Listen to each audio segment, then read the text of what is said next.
Finally Nandavaram వచ్చేసాము. అమ్మవారికి ప్రసాదంగా బోనం వండుకొని గుడి దగ్గరికి అయితే పోతున్నాము. మామూలుగా అయితే ప్రతి ఆషాఢ మాసంలో వచ్చి అమ్మవారికి బోనం మరియు వడిబియ్యం ఇచ్చేవాళ్ళము. ఈసారి మాత్రం పిల్లల హాలిడేస్ అన్నీ అయిపోతున్నాయి కదా అని ముందుగా వచ్చేసినాము. అమ్మవారి దర్శనానికి గుడి లోపలికైతే స్టార్ట్ అయినాము. ఇంకా అందరము మీలో ఎంతమంది నందవరం టెంపుల్ విజిట్ చేసినారో కామెంట్ చేయండి ఫ్రెండ్స్. టెంపుల్ లోపల అయితే చాలా విశాలంగాను మరియు ప్రశాంతంగా అనిపించింది నాకైతే కూడా. మాలాగానే చాలామంది భక్తులు వచ్చారు ఇక్కడికి. ఇంతమంది ఉంటారని ఎక్స్పెక్ట్ చేయలేదు నేనైతే. అమ్మవారికి భక్తులు ఇచ్చిన చీరలన్నీ ఇక్కడనే అమ్ముతుంటారు. మనకు కావాలి అని అంటే తీసుకోవచ్చండి. అమ్మవారి బోనం మరియు వడిబియ్యం ఇచ్చేసి బయటికి వచ్చేసినాము. మనకి బయటికి వచ్చి రాగానే కనిపించేది ఎదురుగ్గా కల్లికాయ చెట్టు కనిపిస్తుంది. ఈ చెట్టుకైతే చాలా మహిమ ఉంది అని అంటుంటారు. ఈ కల్లికాయల చెట్టుకు సుమారు నాకు తెలిసి ఒక 100 సంవత్సరాలు ఉంటాయి. ఓవరాల్గా శ్రీ నందవరం చౌడేశ్వరి దేవి అమ్మవారి దర్శనం అయితే చాలా బాగా జరిగింది. చూడండి ఎంతమంది వచ్చినారో జనాలు. ఇదేనండి నేను చెప్తున్న కల్లికాయల చెట్టు. చూడండి ఎంత బాగుందో. పిల్లలు లేని వాళ్ళు ఇక్కడ ఉయ్యాలలు కడుతుంటారనమాట, పిల్లలు పుడతారని. అదొక నమ్మకం అంట. ఆవిడ చెప్పింది అక్కడ కూర్చున్న ఆవిడ, నాకు కూడా తెలియదు. దర్శనం అవ్వగానే ఇంకా మా వాళ్ళందరూ కోళ్ళు కోసేసినారు. అవన్నీ కోసుకొని ఇంకా ఆకలిగా ఉంటే మాకు అంతలోపు టిఫిన్ చేసుకొని తిన్నాము అందరం కలిసి. అంతలోపు చికెన్ ప్రిపరేషన్కి రెడీ అయినాము. ఇంకా చాలా ఫాస్ట్గా టైం అయిపోతుంది. టెంపుల్ నుంచి వచ్చేసి టిఫిన్ చేసుకొని తిన్నాము, కోళ్ళు కోయడము అన్నీ ఫాస్ట్గా చేసేసినారు ఇంకా వీళ్ళైతే కూడా. సర్లే అని చికెన్ వండుతున్నాను.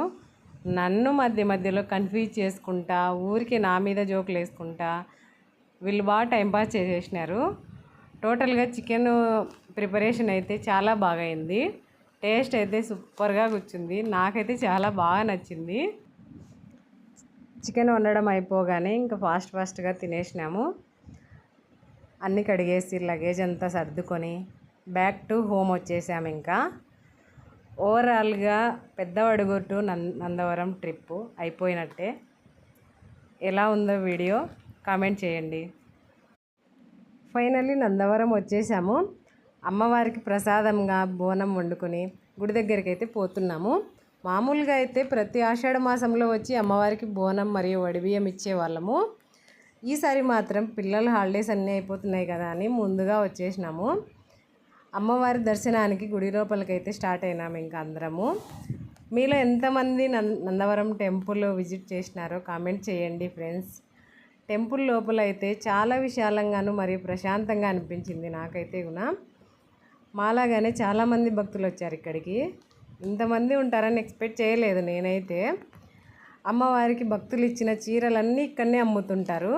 మనకు కావాలి అని అంటే తీసుకోవచ్చండి. అమ్మవారి బోనం మరియు వడిబియ్యం ఇచ్చేసి బయటికి వచ్చేసినాము. మనకి బయటికి వచ్చి రాగానే కనిపించేది ఎదురుగ్గా కల్లికాయ చెట్టు కనిపిస్తుంది. ఈ చెట్టుకైతే చాలా మహిమ ఉంది అని అంటుంటారు. ఈ కల్లికాయల చెట్టుకు సుమారు నాకు తెలిసి ఒక 100 సంవత్సరాలు ఉంటాయి. ఓవరాల్గా శ్రీ నందవరం చౌడేశ్వరి దేవి అమ్మవారి దర్శనం అయితే చాలా బాగా జరిగింది. చూడండి ఎంతమంది వచ్చినారో జనాలు.